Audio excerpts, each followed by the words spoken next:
ఈరోజైతే 8th week Skandagiri టెంపుల్కి వచ్చేసాను. ఇక్కడ కింద ఆంజనేయ స్వామికి ఈరోజు తమలపాకులతో ఎక్కువ డెకరేషన్ లేదు, కిందంతా ఆరెంజ్ కలర్ పంచ కట్టున్నారు. ఇంకా ఇక్కడ పాలాభిషేకం, నీలాభిషేకం చేస్తుంటారు. వినాయకుడు ఇంకా శిలలు ఉన్నాయి. ఇక్కడ దీపాలు కూడా వెలిగిస్తారు రావి చెట్టు దగ్గర. ఇంకా పైన అయితే ఈరోజు మేము వెళ్ళిన రోజు ఆది శంకరాచార్య జయంతి అంట. చాలా బాగా అలంకారం చేశారు. కింద అయితే ప్రసాదాలు కూడా పెడుతున్నారు మాకు ఈరోజు.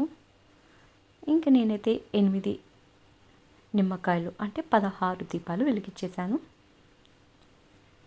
దీపాలు వెలిగించేసేసి కాసేపు దేవుని చదువుకొని ఇంకా హారతి ఇచ్చేసి ఇంకా రిటర్న్ బయలుదేరిపోతాం. ఇక్కడైతే అభిషేకాలు, పూజలు, హోమాలు జరుగుతూ ఉంటాయి. ఇది ఆది శంకరాచార్యుల విగ్రహం. ఈ విగ్రహాన్ని కూడా ఎంతో బాగా అలంకరించారు ఈరోజు. మేము వెళ్ళిన రోజు తమిళ్ కమెడియన్ యోగిబాబు వచ్చాడు.